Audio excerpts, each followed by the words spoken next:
Sebelumnya bersama keluarga kami, saya menyapa kita semua. Selamat malam, Shalom Alehem. Puji Tuhan. Terima kasih buat dukungan saudara, buat kehadiran saudara dalam ibadah pada malam hari ini. Bagi orang benar, ibadah adalah kairos. Kairos adalah waktu yang sangat spesial, waktu yang sangat langka. Kairos adalah waktu yang sangat dinantikan. Pada pertemuan yang lalu, saya mengutarakan sebuah ilustrasi untuk menjelaskan apa yang dimaksud dengan kairos. Kairos itu diibaratkan seperti seorang pemburu mengeksekusi buruannya. Ada seorang pemburu beruang, tentu sebelum dia melakukan segala sesuatu, dia lakukan survei dulu untuk memastikan satu spot atau satu area yang sering dilalui oleh beruang tersebut. Mungkin dia melihat jejak-jejak beruang di sekitar situ, atau mungkin dia melihat kotoran beruang. Dan ketika spotnya itu sudah ditemukan, maka sang pemburu akan mempersiapkan segala sesuatu untuk berburu. Segala sesuatu yang dibutuhkan dia persiapkan sedemikian rupa. Mungkin dia persiapkan senjata, dia persiapkan mungkin panah, bahkan dia mempersiapkan makanan. Dan ia akan memanjat satu pohon di sekitar tempat tadi. Dia membawa semua perlengkapannya ke atas pohon. Apa yang ditunggu? Tentu yang ditunggu adalah beruang. Ia manjat di sana, dia menanti-nantikan kapan beruang itu akan datang. Dia konsentrasi, ya, dia sangat fokus, dan dia tidak mungkin ngantuk apalagi tidur, karena dia akan menanti-nantikan. Tidak akan ada aba-aba kapan beruang akan muncul. Dia akan menanti-nantikan berjam-jam, Bapak Ibu, untuk menantikan satu kali kesempatan beruang datang. Bahkan mungkin juga dia akan berhari-hari di sana untuk menantikan beruang datang. Nah, ketika beruang itu datang, ya, dia akan sangat hati-hati, jangan sampai berisik, karena sekali dia melakukan sebuah kesalahan, atau misalkan ranting jatuh, atau dia berisik di atas pohon, mungkin beruangnya akan lari. Dia akan sangat hati-hati, ya, mengarahkan senapannya ke beruang itu. Dan inilah sebuah kairos, sebuah kesempatan yang ditunggu-tunggu, sebuah kesempatan yang langka. Dan kemudian beruang itu akan dieksekusi atau ditembak dengan tepat. Dia hanya punya satu kesempatan untuk mengeksekusi buruannya. Nah, ini kesempatan yang langka, Bapak Ibu. Ini kairos. Bagi orang bijaksana, ibadah adalah waktu spesial, waktu yang sangat berharga. Ibadah adalah waktu yang mereka nanti-nantikan dan rindukan. Amin, Bapak Ibu. Ini seharusnya menjadi sikap kita sebagai anak Tuhan, sebagai umat Tuhan. Ketika hari ibadah tiba, oh puji Tuhan, memang saya merindukan ibadah. Oh puji Tuhan, memang saya ingin bertemu dengan Kristus dalam firman-Nya. Ini yang seharusnya menjadi semangat kita. Ketika hari Minggu tiba, oh puji Tuhan, saya masih bisa beribadah. Dia akan berkata dalam hatinya, mungkin besok belum tentu ada. Itu orang bijaksana. Mungkin besok belum tentu ada. Mungkin besok saya lemah. Mungkin besok saya akan sakit, mungkin besok saya akan terkapar sehingga tidak mampu ibadah, maka hari ini adalah hari yang terbaik untuk menerima lawatan Tuhan dan jemahan Tuhan. Karena kami selalu berdoa supaya setiap ibadah-ibadah yang kita kerjakan di tempat ini, Tuhan melawat kita, hadirat Tuhan nyata, dan setiap sidang jemaat bisa bertemu dengan Tuhan secara pribadi. Dalam program Exploring Worship, saya sampaikan pada Kamis yang lalu, saudara diperkenan untuk mengajukan pertanyaan secara tertulis, dan nanti silakan memasukkan ke dalam kotak ini. Saya akan memeriksa nanti untuk saya bisa jawab pada pertemuan berikutnya. Mungkin ada pertanyaan-pertanyaan, atau mungkin ada topik-topik nanti yang menurut saudara masih perlu penjelasan lebih lanjut karena saudara mungkin belum memahami sepenuhnya apa yang disampaikan. Itu bisa dicatat, ya. Itu bisa dicatat. Maka selalu kami sampaikan, mari kita belajar bersama-sama. Bawalah catatan, bawalah alat tulis saudara supaya kita belajar bersama-sama. Bible study sepanjang tahun ini akan berlangsung secara ekspositori, ya. Artinya kita membahas setiap ayat-ayat firman Tuhan secara sistematis, dan kita akan mulai masuk pada saat ini. Bapak Ibu siapkan Alkitabnya, Roma pasal 1. Roma pasal 1. Coba dibuka dulu ini tidak terlihat ya di sini ya. Minta tolong dibuka dulu. Oke, terima kasih. Roma pasal 1 ayat 1 sampai ayat yang ke-7 ini akan kita coba selidiki atau explore pada malam hari ini. Roma pasal 1 ayat 1 sampai ayat yang ke-7, dan saya berikan judul untuk malam hari ini The Center of Gospel, ya. Pusat Injil. Roma pasal 1 ayat 1 mulai sampai ayat yang ke-7 kita akan baca secara responsoria. Saya bacakan ayat yang ganjil, Bapak Ibu bacakan ayat yang genap. Yang sudah ketemu dan mengerti instruksinya katakan amin. Ya, kita baca dengan suara yang terbaik. Dari Paulus, hamba Kristus Yesus yang dipanggil menjadi rasul dan dikuduskan untuk memberitakan Injil Allah.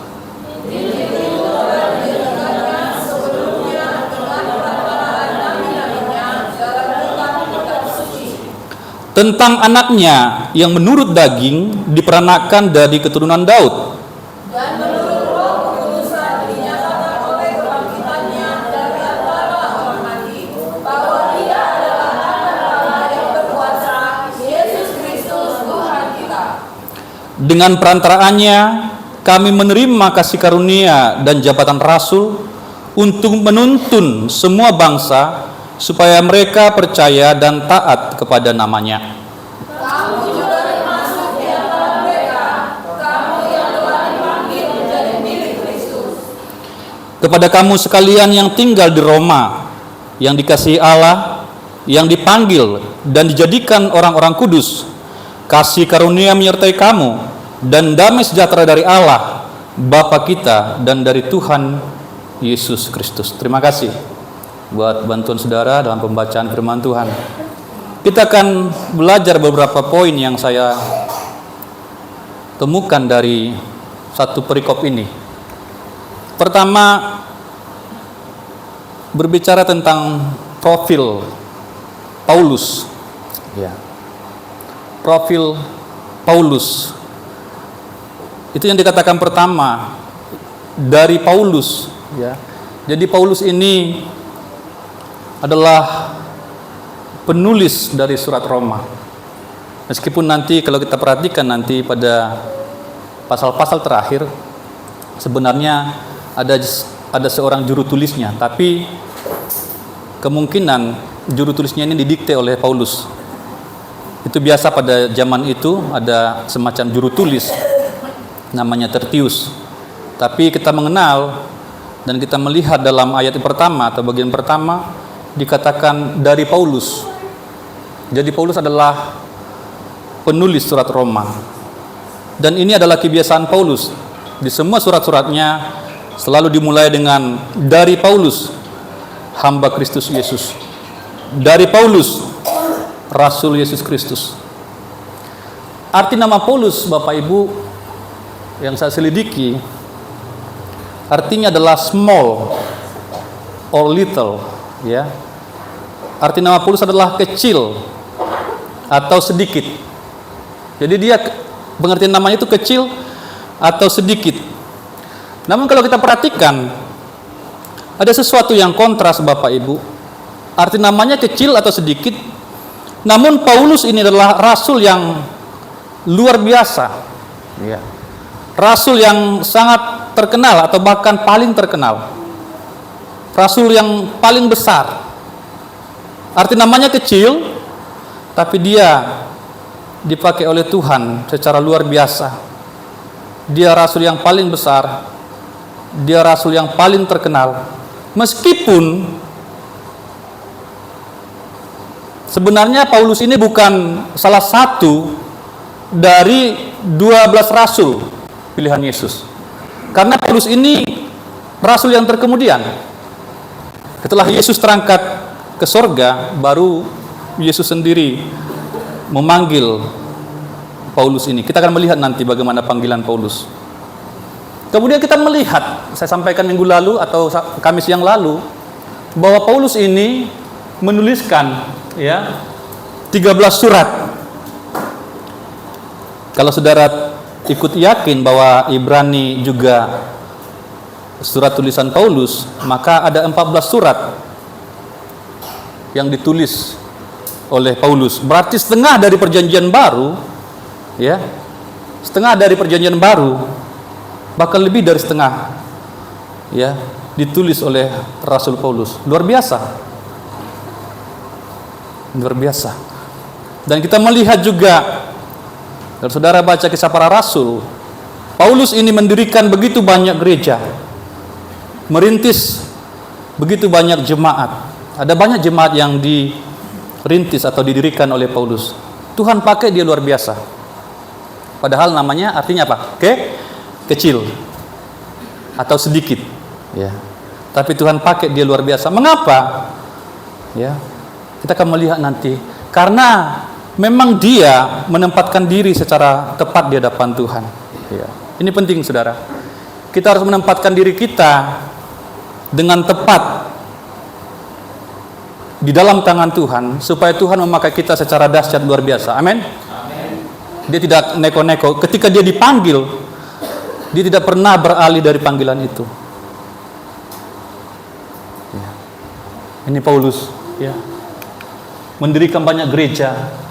Kita melihat latar belakangnya. Ini juga, saya katakan di sana, latar belakangnya juga mengerikan, Bapak Ibu. Dia adalah seorang pembunuh, ya. Pembunuh umat Kristen yang mula-mula atau gereja Tuhan yang mula-mula. Coba kita lihat, Bapak Ibu, dalam Kisah Para Rasul pasal yang ke-9 ayat 1 dan 2. Tadi kita melihat bahwa Paulus ini berarti kecil atau sedikit, tapi Tuhan pakai dia luar biasa. Namun ini lebih lagi, lebih tragis lagi, latar belakangnya adalah seorang pembunuh, dikatakan oleh Alkitab. Kita perhatikan Kisah Para Rasul pasal yang ke-9 ayat 1 dan 2. Sementara itu berkobar-kobar hati Saulus. Nah, di sini masih Saulus, ya. Saulus, ya, nanti Paulus. Untuk mengancam dan membunuh murid-murid Tuhan. Nah, ini dia. Jadi dia pembunuh. Saya tulis di situ. Paulus adalah mantan pembunuh. Iya. Ia menghadap imam besar dan meminta surat kuasa daripadanya untuk dibawa kepada majelis Yahudi di Damsyik, supaya jika ia menemukan laki-laki atau perempuan yang mengikuti jalan Tuhan, ia menangkap mereka dan membawa mereka ke Yerusalem. Nah, ini dia. Ini latar belakangnya. Pada waktu pertama kali kekristenan muncul di Yerusalem, Paulus ini sangat benci ya dengan kekristenan. Sangat benci dengan murid-murid Tuhan, sangat benci dengan orang-orang percaya. Bahkan di sini dikatakan Saulus mengancam dan membunuh murid-murid Tuhan. Ini latar belakang Paulus.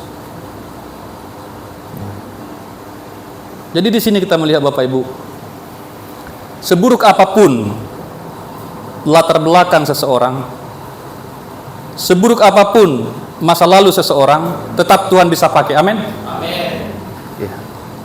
Sejahat-jahatnya kita di tempat ini mungkin belum seperti Paulus, mungkin belum pembunuh, ya, nggak suka nangkap-nangkap orang, masukkan ke penjara, ya. Tapi Paulus sedemikian jahat. Dikatakan dalam ayat yang lain, Paulus ini adalah seorang penganiaya jemaat. Penganiaya itu lebih lagi, bukan hanya membunuh, tapi dianiaya. Tapi tetap ketika Tuhan menangkap dia, Tuhan tetap bisa memakai hamba Tuhan ini menjadi hamba Tuhan yang luar biasa, yang kita kenal hingga pada saat ini. Mengapa Bapak Ibu? Karena berikutnya ia mengatakan bahwa dia adalah hamba Kristus Yesus, ya. Hamba Kristus Yesus, a servant of Jesus Christ. Kata servant di sana Bapak Ibu itu diterjemahkan dari doulos. Ini statusnya. Jadi dia menempatkan dirinya sebagai hamba. Inilah sesuatu yang sangat krusial bagi seorang yang akan dipakai oleh Tuhan. Kita harus menempatkan diri kita atau mengambil status sebagai hamba. Saya adalah Paulus. Saya adalah hamba Kristus Yesus. Saya adalah doulos. Saya berikan sedikit pengertian atau informasi untuk pengetahuan kita. Pada saat itu masyarakat Romawi memberlakukan semacam strata sosial. Jadi semacam kelas-kelas sosial. Ini juga identik dengan kasta dalam agama Hindu, ya. Kasta. Dan hal tersebut merupakan sesuatu yang resmi. Hal yang sudah melembaga pada saat itu. Ada bangsawan di atas, bangsawan berarti ningrat atau yang dekat dengan keluarga raja. Kemudian di bawahnya ada filsuf atau dan dewan senat, ya, semacam DPR pada saat ini. Kemudian di bawahnya lagi ada prajurit, tentara. Di bawahnya lagi ada pedagang dan petani. Kemudian yang paling rendah, ya, itulah doulos atau budak. Jadi budak ini adalah strata atau kelas sosial yang paling rendah pada masa Kekaisaran Romawi. Budak adalah kasta terendah dalam sistem sosial pada saat itu. Budak setara dengan barang atau komoditas lainnya, ya, yang bisa dijual dan bisa dibeli. Dan memang pada saat itu budak-budak ini diperjualbelikan di pasar budak. Jadi ada semacam pasar. Ini kan ada pasar daging, ada pasar daging babi, daging anjing, ada pasar sayur. Jadi pada saat itu ada memang satu pasar tertentu itu pasar budak. Di sanalah budak-budak itu dipajang, ya. Para budak ini akan berpakaian minim karena seseorang yang akan mencari budak harus melihat secara benar-benar, ya. Jangan sampai ada hal-hal yang cacat dalam diri budak ini. Jadi semacam hampir ditelanjangi, ya. Karena yang dilihat adalah fisiknya. Karena yang dibutuhkan dari seorang budak adalah tenaganya. Jangan sampai peot-peot, ya. Jadi harus kekar gitu, ya. Ya. Itu dipajang di situ, ya. Di pasar budak. Pencari budak ada orang-orang kaya, tuan-tuan takur ya, orang-orang yang kaya akan mencari budak untuk dipekerjakan di rumahnya atau di ladangnya.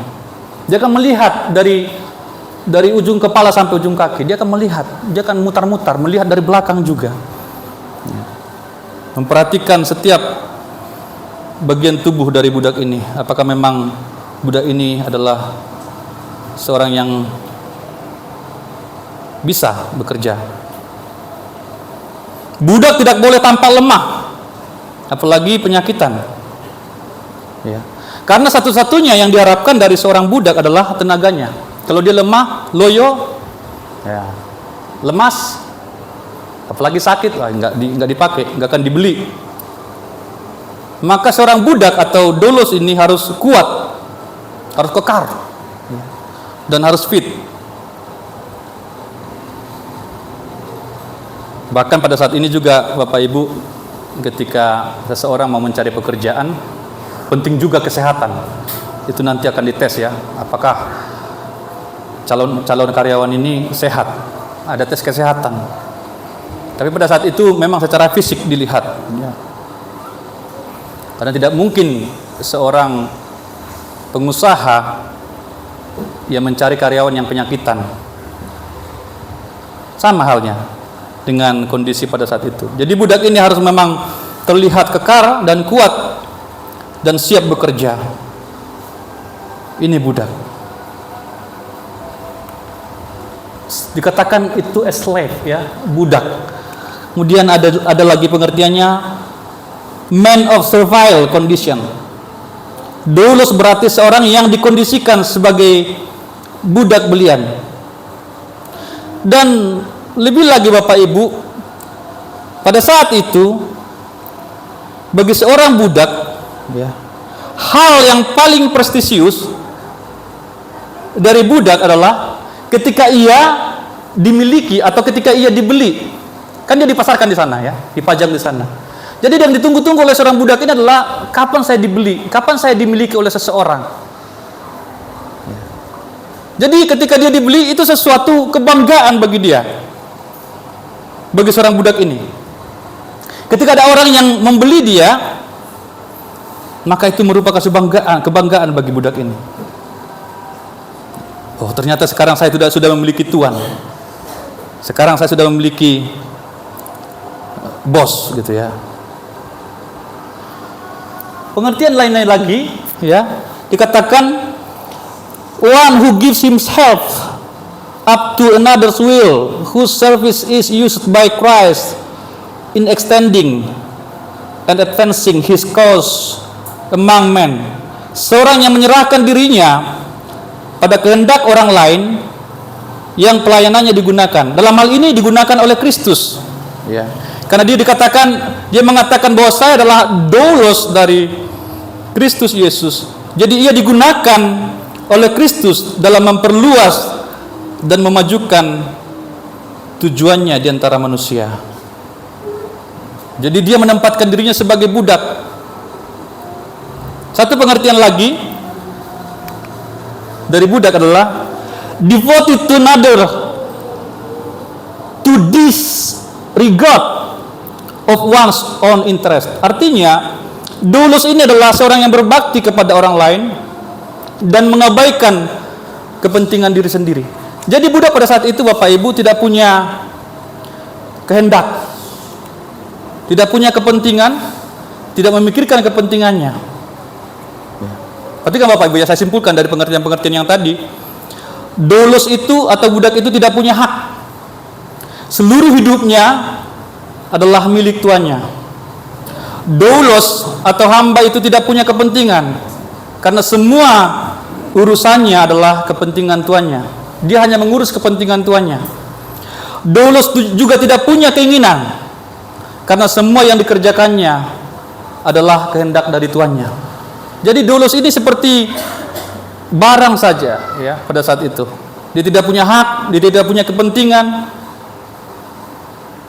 dia tidak punya keinginan. Itu budak. Mungkin itu saat ini susah ya untuk kita mengerti hal ini. Karena yang paling dekat mungkin buruh, tapi buruh jauh dari budak Bapak Ibu. Buruh itu kan tetap juga digaji. Atau katakan pembantu rumah tangga juga digaji, dibayar. Apalagi sekarang ini pembantu rumah tangga sudah keren-keren ya. Ya. Punya liburan mereka. Ya. Diperlakukan dengan baik. Sekarang pembantu rumah tangga juga sudah manja-manja. Ya, ada liburannya. Ada jam kerjanya, ada cutinya. Apalagi buruh, apalagi pekerja karyawan, ya, banyak sekali haknya. Ya, kalau kurang gaji, tambah gaji. Ini budak ini nggak ada seperti itu Bapak Ibu, nggak digaji, nggak ada jam kerja, nggak ada job desk. Ya, kalau karyawan kan ada job desknya. Ini pekerjaanmu, 1, 2, 3, 4, 5. Berarti yang 6, 7, 8, 9 bukan pekerjaan saya. Tapi budak ini apapun yang disuruh oleh tuannya harus siap komandan. Siap 86. Nggak ada jam kerja. Ya, kalau kita kan ada jam kerja. Apalagi pengusaha, suka-sukanya ya. mau tutup, mau buka jam berapa ya. Pak Panggabean saya lihat tutup terus ya. Karena hujan ya. Ini nggak ada seperti itu ya. Jam kerja nggak ada, job desk nggak ada, semua dikerjakan. Itu budak. Apapun yang disuruh tuannya dan kapanpun itu disuruh tuannya harus siap, selalu siap. Itu namanya doulos, budak. Ini posisi Paulus, ini status Paulus. Dia menempatkan diri sebagai orang yang tidak punya hak, yang tidak punya kepentingan, yang dia pikirkan, yang dia urus hanya kepentingan Kristus. Yang dia urus, kalau kita melihat dalam ayat yang lain, urusanku sehari-hari adalah jemaat Tuhan. Ya, tubuh Kristus, bukan kepentingan sendiri. Itu sebabnya dia begitu dipakai oleh Tuhan, luar biasa Bapak Ibu. Kemudian dikatakan oleh Paulus, ya, saya dipanggil menjadi rasul, called to be an apostle. Apa artinya apostle ini? Messenger, ya, messenger. Messenger artinya suruhan. Orang yang disuruh-suruh, ya. Orang yang disuruh-suruh, kemanapun disuruh, siap Tuhan. Kemanapun disuruh, siap komandan. Messenger, ya, orang suruhan. Sekarang ini ya susah untuk nyuruh orang ya. Orang tua susah nyuruh anak, kakak susah nyuruh adik. Ya, apa lo suruh-suruh saya? Apa lo suruh-suruh gua? Ya. Ini arti apostol ya. Messenger, suruhan, orang yang siap disuruh kemanapun. Kemudian pengertiannya adalah one sent forth with orders. Ya. Seseorang yang dikirim dengan beberapa perintah atau instruksi. Kemudian juga pengertiannya adalah a delegate. Apostol berarti delegasi atau utusan. Delegasi atau utusan. Dia dipanggil oleh Tuhan untuk menjadi pelayan. Dia dipanggil oleh Yesus Kristus untuk menjadi suruhan yang melayani pekerjaan Tuhan. Coba kita lihat panggilan Paulus ya. Dalam Kisah Para Rasul pasal 9 tadi. Kisah Para Rasul pasal 9. Ini di tengah-tengah perjalanan dia untuk menganiaya atau untuk menyeret orang-orang Kristen ke dalam penjara. Di sini Yesus memanggil dia.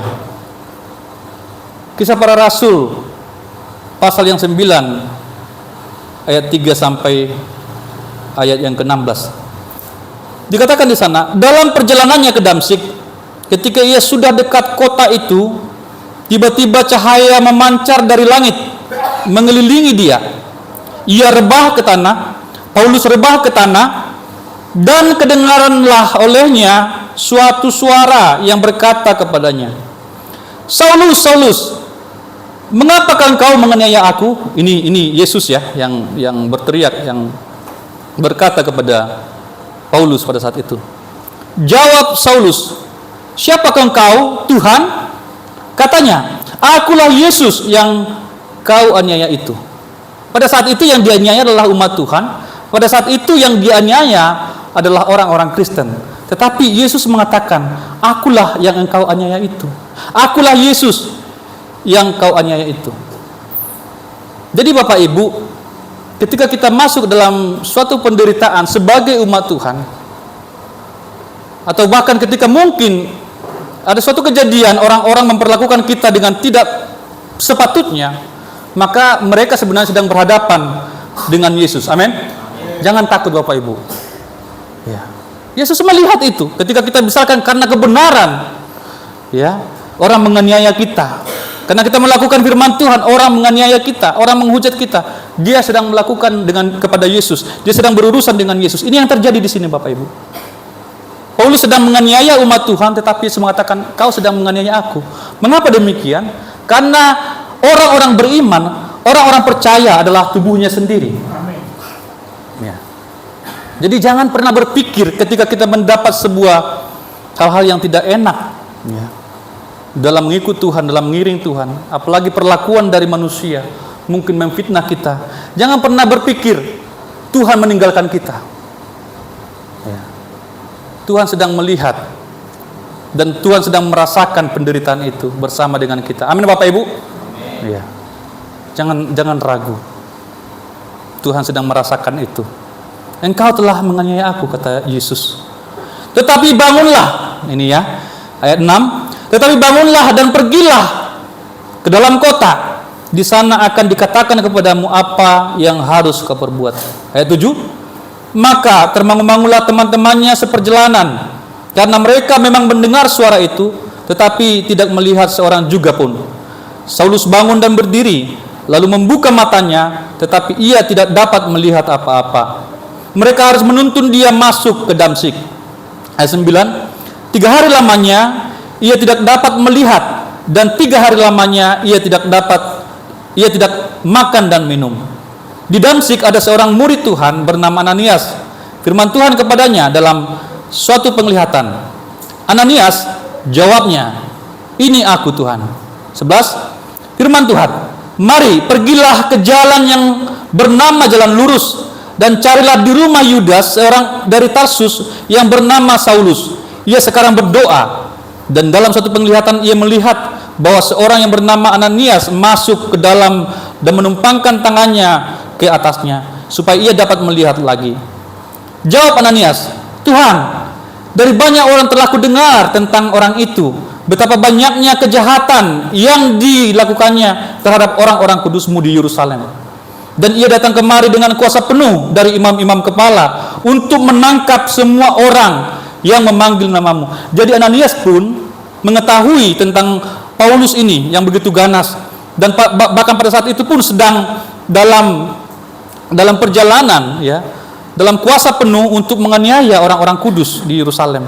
Dan ia datang kemari dengan kuasa penuh dari imam-imam, 14, kepala, dan menangkap semua orang yang memanggil namamu. 15. Ini perhatikan Bapak Ibu. Tetapi firman Tuhan kepadanya, pergilah, sebab orang ini, Paulus ini adalah pilihan bagiku untuk memberitakan namaku kepada bangsa-bangsa lain, serta raja-raja dan orang-orang Israel. Ini Bapak Ibu, ya. Dia seorang penjahat. Di tengah-tengah kejahatannya, Tuhan memanggil dia. Ya. Dia seorang penganiaya jemaat, tetapi tengah-tengah kejahatannya Tuhan memanggil dia. Sekali lagi, apapun latar belakang kita, Tuhan bisa memanggil kita. Apapun masa lalu kita, sejahat apapun kita, Tuhan bisa memakai kita. Ini Paulus Bapak Ibu. Dan kemudian dia dipanggil oleh Tuhan, dikatakan tadi, untuk memberitakan namaku kepada bangsa-bangsa lain. Ya. Dan jelaskan oleh Paulus di sini bahwa memang dia dikuduskan. Ya. Rasul Paulus ini dikuduskan untuk memberitakan Injil Allah. Separated unto the gospel of God. Ya. Separated unto gospel of God. Dia dikuduskan. Apa arti dikuduskan? Ya. To mark off from others by boundaries, menandai dari yang lain dengan pembatasan-pembatasan tertentu. To a point, ditunjuk atau ditentukan. Jadi ia ditunjuk oleh Tuhan, ditentukan oleh Tuhan. Dikuduskan berarti dipisahkan, disendirikan dan dihususkan. Set apart for some purpose. Paulus dipisahkan untuk memberitakan Injil Allah. Paulus dihususkan untuk Injil Allah dengan sebuah dedikasi dan komitmen. Tadi dia begitu membenci orang Kristen, tapi sekarang dia menjadi seorang hamba Tuhan yang dipanggil oleh Tuhan. Dan Paulus pada saat itu langsung bertobat, Bapak Ibu. Sekali mendengarkan suara Tuhan dalam penglihatan itu langsung berubah. Pada Kamis yang lalu saya sampaikan ada beberapa tokoh besar yang langsung bertobat ketika sekali membaca firman Tuhan. Ada Agustinus, ketika dia merenungkan dosa-dosanya, dia berdoa merenung di taman. Kemudian dia mendengar anak-anak kecil ya berkata, ambillah, bacalah, berulang-ulang dia dengar. Kemudian dia membaca Alkitab. Dia membaca satu ayat, langsung bertobat. Itu Agustinus. Kemudian saya menyampaikan ada John Wesley. Dia tidak masuk gereja, tapi hanya mendengarkan dari luar. Ada seorang membacakan pengantar surat Roma. Dia mendengarkan dari luar. Dia bertobat, berbalik kepada Tuhan. Demikian juga Martin Luther. Dia hanya membaca satu ayat firman Tuhan, dia bertobat. Jadi Bapak Ibu, orang-orang besar itu cepat bertobat. Amin. Kalau kita mau dipakai Tuhan, jangan lama-lama. Tunggulah, besok aja lah bertobat. Cepat-cepat Bapak Ibu. Ya, cepat-cepat. Jangan mau bertobat aja ditunggu-tunggu. Tahun depan lah, sungguh-sungguh. Tahun depan lah melayani Tuhan. Ya. Kalau orang mau dipakai oleh Tuhan harus cepat-cepat bertobat. Amin Bapak Ibu. Ini berulang kali kita mendengarkan firman Tuhan, nggak tobat-tobat ya. Ya. Sekali mendengarkan firman Tuhan, Paulus bertobat dari pembunuh,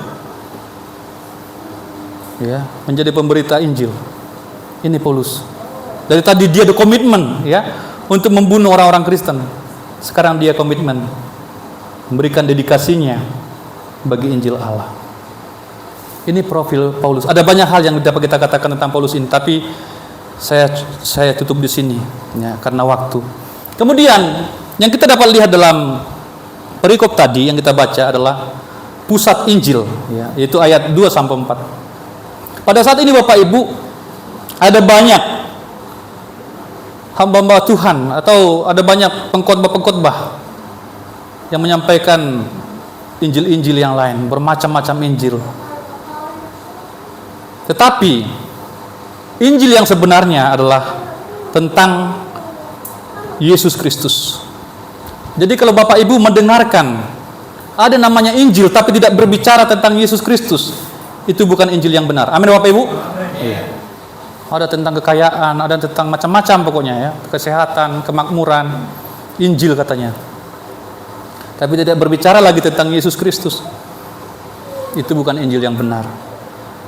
Karena Injil adalah tentang Tuhan Yesus Kristus. Injil tanpa Kristus itu bukan Injil. Jadi apa pusat Injil Bapak Ibu?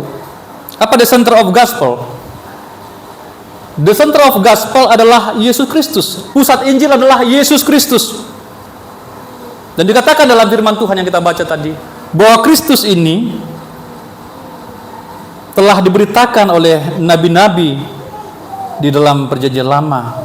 Dalam kitab-kitab suci dikatakan tadi, Kristus sudah ada dalam perjanjian lama. Injil adalah kabar baik, tetapi bukan kabar baru. Mengapa? Karena Injil sudah ada di dalam perjanjian lama.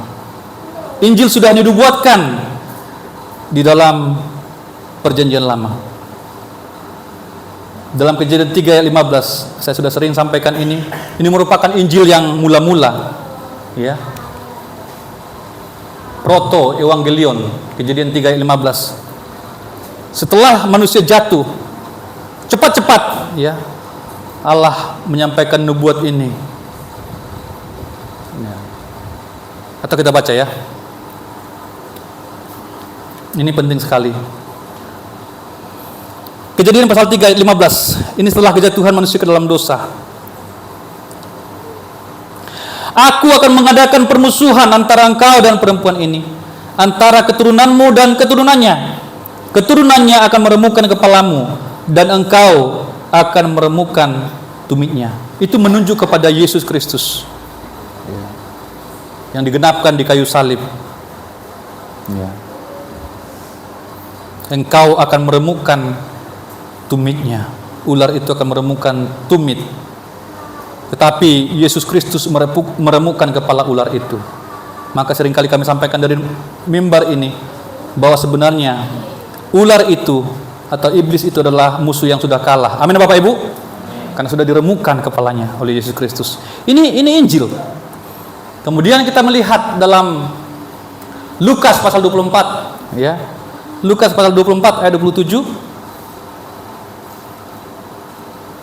Ini dikatakan oleh Yesus sendiri. Ini sebuah afirmasi atau kesaksian dari Yesus bahwa seluruh kitab perjanjian lama itu berbicara tentang Kristus. Lukas pasal 24 ayat yang ke-27. Lalu ia menjelaskan kepada mereka apa yang tertulis tentang dia dalam seluruh kitab suci, mulai dari kitab Musa, ya, kitab Taurat, Pentateuch, ya, 5 kitab Musa, Kejadian, Keluaran, Imamat, Bilangan, Ulangan, dan segala kitab nabi-nabi sampai kitab berikutnya. Ya, itu berbicara tentang Kristus. Jadi seluruh perjanjian lama itu berbicara tentang Kristus. Kemudian satu ayat lagi itu dalam 1 Petrus pasal 1, ya. 1 Petrus pasal 1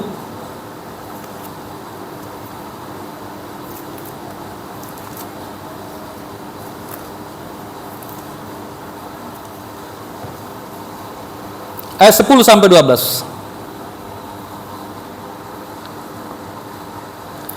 Keselamatan itulah yang diselidiki dan diteliti oleh nabi-nabi yang telah bernubuat tentang kasih karunia yang diuntukkan bagimu, dan mereka meneliti saat yang mana dan yang bagaimana yang dimaksudkan oleh Roh Kudus yang ada di dalam mereka, yaitu Roh yang sebelumnya memberi kesaksian tentang segala penderitaan yang akan menimpa Kristus dan tentang segala kemuliaan yang menyusul sesudah itu.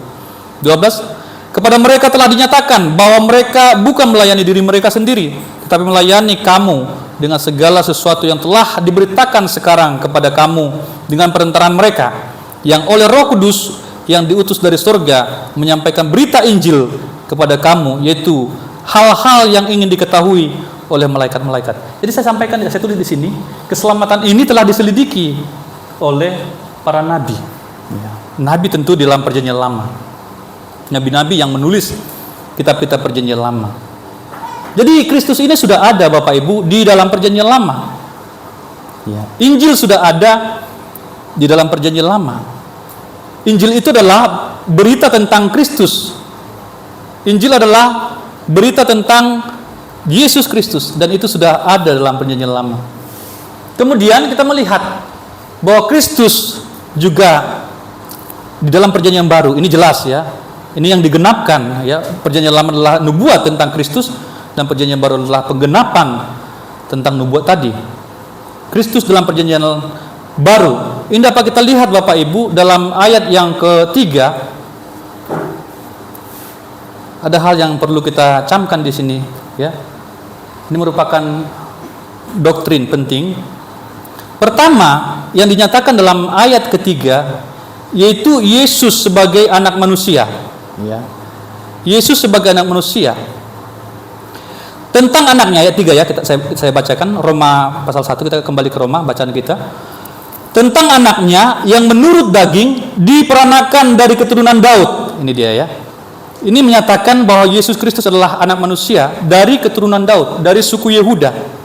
Dari suku Yehuda. Yesus secara manusiawi, ya, dia berasal dari keturunan Yahudi, keturunan Yehuda, ya, suku Yehuda. Jadi ayat 3 ini sedang menunjukkan, sedang membuktikan bahwa Yesus adalah anak manusia. Itu melalui kelahiran, ya. Sebagai manusia ia sungguh-sungguh lahir seperti kita lahir. Jadi saya catat di sini Bapak Ibu, kelahiran Yesus Kristus sebagai keturunan Daud merupakan bukti bahwa Yesus Kristus adalah anak manusia. Kelahirannya mendeklarasikan kemanusiaannya. Ini satu sisi Bapak Ibu dari Yesus Kristus, kemanusiaannya. Yesus sebagai anak manusia. Namun kita perhatikan Bapak Ibu, ayat yang keempat itu menyatakan bahwa Yesus adalah anak Allah. Pertama tadi Yesus sebagai anak manusia itu ayat 3. Tetapi yang kedua, sisi yang kedua dari Yesus adalah bahwa Yesus sebagai anak Allah. Itu di ayat yang keempat. Dan menurut Roh Kekudusan dinyatakan oleh kebangkitannya dari antara orang mati bahwa ia adalah anak Allah yang berkuasa, Yesus Kristus Tuhan kita. Jadi dua hal yang kita perhatikan di sini Bapak Ibu. Yesus sebagai anak manusia itu di ayat 3, dan Yesus sebagai anak Allah itu di ayat yang keempat. Kebangkitan Kristus dari antara orang mati merupakan bukti bahwa Yesus Kristus adalah anak Allah. Jadi kebangkitannya dari antara orang mati mendeklarasikan kealahannya. Ini salah satu doktrin penting bagi kita, ya saya sampaikan. Itu namanya dalam teologi adalah hypostatic union, ya. Hypostatic union ini sebuah doktrin kesatuan hipostatik, ya. Itu adalah salah satu doktrin penting dalam kekristenan. Supaya Bapak Ibu jangan terlalu bingung, saya berikan pengertian yang sederhana saja. Inti dari doktrin hypostatic union adalah Yesus Kristus adalah Allah dan manusia sejati. Itu intinya, ya. Kalau lebih dalam lagi saudara harus belajar teologi. Jadi inti dari hypostatic union adalah Yesus Kristus adalah Allah dan manusia sejati, satu pribadi, dua hakikat atau dua natur. Pertama sebagai manusia dan kemudian sebagai Allah. Yesus harus menjadi manusia untuk dapat mati, karena Allah tidak mungkin mati. Namun Yesus juga harus tetap menjadi Allah untuk dapat bangkit dari antara orang mati. Jadi dua hal ini Bapak Ibu terjadi dalam diri Yesus. Dia adalah manusia sehingga dapat mati, tapi dia adalah Allah sehingga dia bangkit dari kematian tanpa pertolongan siapapun. Ya. Dia harus menjadi Allah untuk dapat bangkit dari antara orang mati. Bapak Ibu, ada pengajaran yang mirip dengan ini, ya. Itu adalah reinkarnasi. Reinkarnasi. Antara reinkarnasi dengan inkarnasi ini berbeda Bapak Ibu, seringkali disalahpahami. Ya. Ini suatu ajaran dalam kekristenan yang kedengarannya mirip namun sangat berbeda. Bapak Ibu perhatikan ya, ini penting sekali supaya kita jangan salah. Karena seringkali saat ini kita sudah menonton juga ya konten-konten dari tempat-tempat yang lain supaya kita mengerti apa yang menjadi ajaran kita sebagai orang Kristen, apa yang menjadi doktrin kita sebagai orang Kristen. Reinkarnasi ini merupakan ajaran Hindu, Bapak Ibu ya. Ajaran Hindu. Itu yang dijelaskan adalah yang menjelaskan siklus karma. Siklus karma. Ya. Jadi ketika manusia katanya dalam hidupnya tidak baik ya. Kemudian dia nanti ketika mati akan berubah nanti menjadi makhluk yang lebih rendah. Contohnya dari manusia menjadi ayam misalkan begitu ya. Dari manusia menjadi ayam, dia berubah menjadi ayam. Nah, ini reinkarnasi. Reinkarnasi. Ya. Ketika manusia berubah menjadi ayam. Namun perhatikan Bapak Ibu, inkarnasi ya. Ini ajaran Kristen, ini ajaran kita. Makanya dalam Yohanes pasal 1 itu ya, ketika dikatakan firman menjadi manusia itu incarnate ya. Inkarnal di dalam daging ya. Itu inkarnasi. Itu dari situ diambil kata inkarnasi, itu bahasa Latin. Inkarnal di dalam daging. Jadi Allah menjadi manusia, mengambil daging, mengambil manusia. Ya, menambahkan natur baru ke dalam dirinya sendiri. Yesus yang tadinya Allah tapi menambahkan kemanusiaan. Jadi saya sebut di sana Ya. Kenapa loncat ini?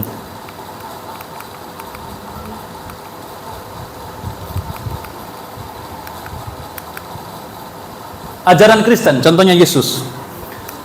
Ini penjelasannya Bapak Ibu. Reinkarnasi adalah ajaran Hindu, perubahan menjadi natur baru dengan meninggalkan natur semula.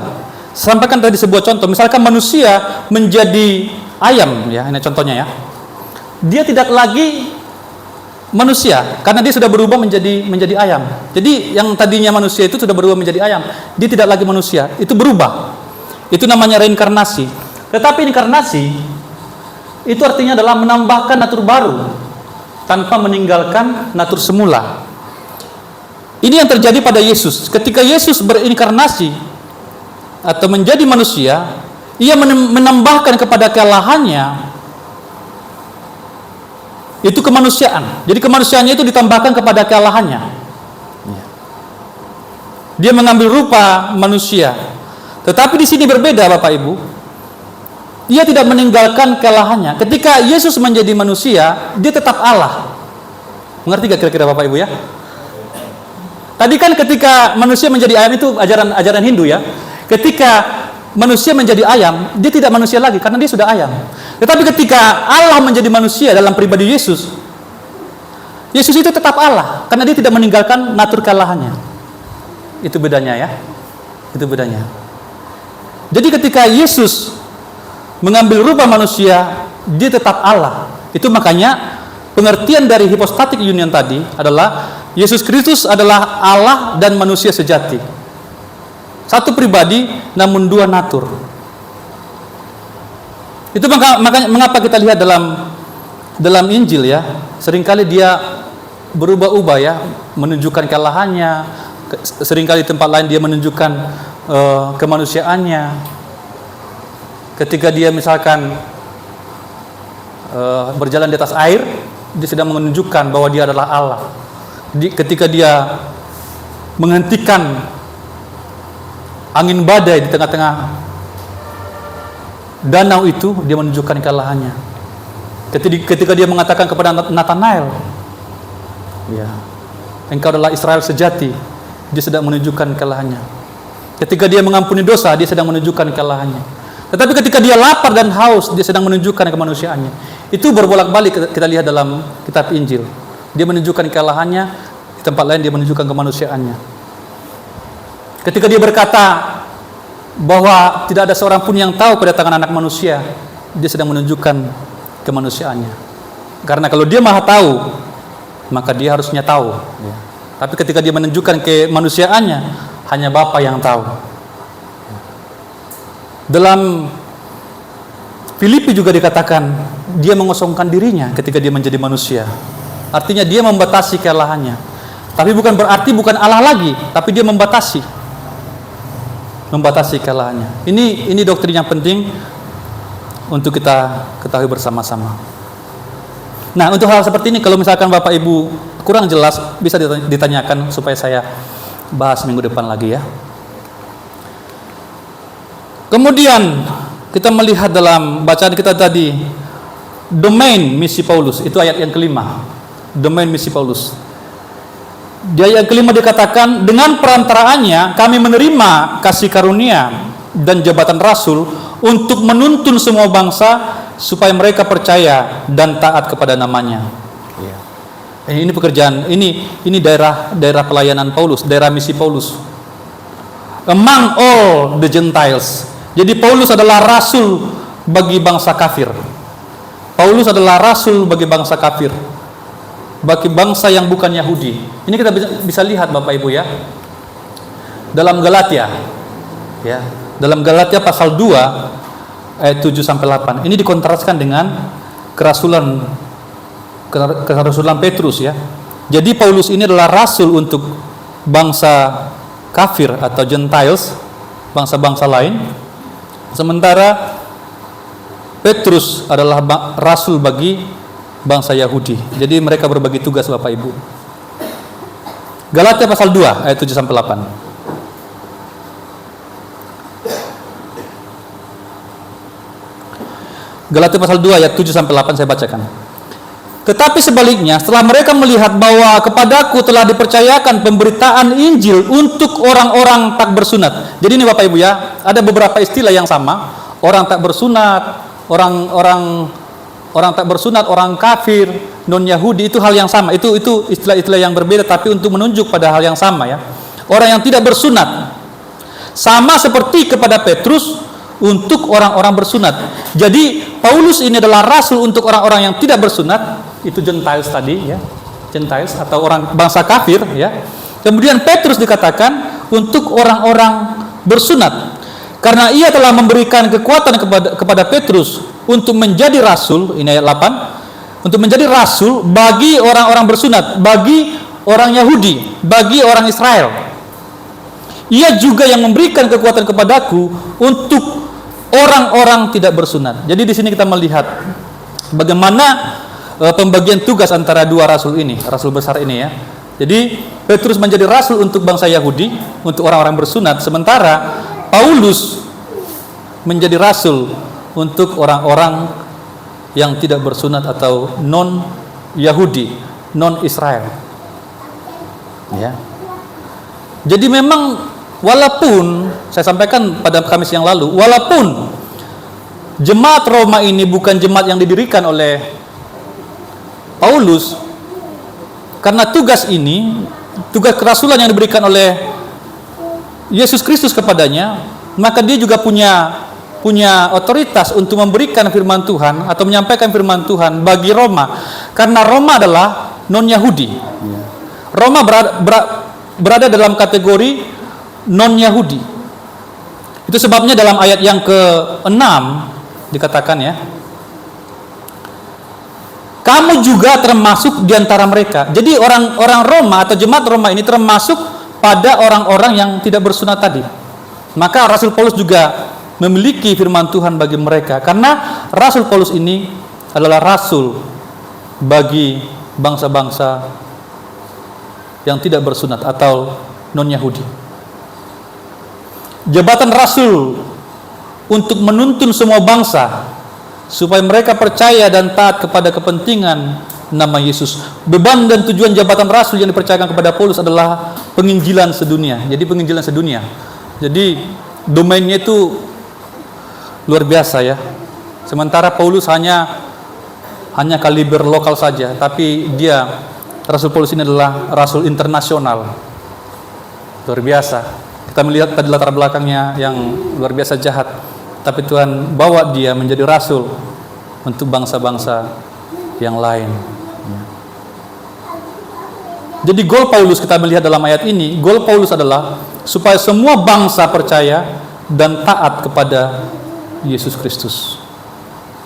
Bahkan Bapak Ibu, tempat lain di suratan Korintus, Paulus mengatakan bahwa dia harus bekerja ya di tempat-tempat di mana Injil belum pernah diberitakan. Ini luar biasanya Paulus. Jadi kalau misalkan ada sebuah daerah belum pernah orang datang ke sana, dia justru ke situ. Itu tantangan buat dia. Dan dia punya, dikatakan tadi, dia punya kekuatan yang diberikan oleh Tuhan. Dia memiliki kekuatan untuk menginjili orang-orang yang belum pernah mendengarkan Injil. Ini bukan main-main Bapak Ibu. Biasanya kan kalau orang mau cari pelayanan, cari dulu ada nggak orang Kristen di sana gitu ya. Ini enggak.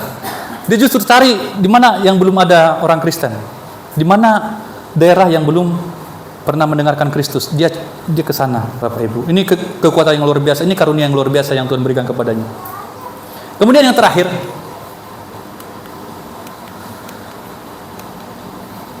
jemaat Roma. Ini merupakan tujuan dari surat ini, ayat 6 sampai 7 ya. Jemaat Roma. Ini sama ya, sama seperti Paulus dipanggil menjadi hamba Kristus. Jemaat Roma juga berada pada posisi yang setara. Di sini Paulus menunjukkan posisi yang sejajar antara dirinya dengan penerima surat ini, yaitu jemaat Roma. Ya. Ayat yang ke-7 dikatakan, kepada kamu sekalian yang tinggal di Roma, yang dikasihi Allah, ya, yang dikasihi Allah, yang dipanggil dan dijadikan orang-orang kudus. dipanggil menjadi milik Kristus, ayat yang ke-6. Kemudian dia dikasihi Allah, jemaat Roma dikasihi Allah dan dijadikan orang-orang kudus. Tadi pun dikatakan dalam ayat yang pertama tadi bahwa Paulus juga dikuduskan, dan jemaat Roma ini juga disebutkan bahwa jemaat ini dijadikan menjadi orang-orang kudus.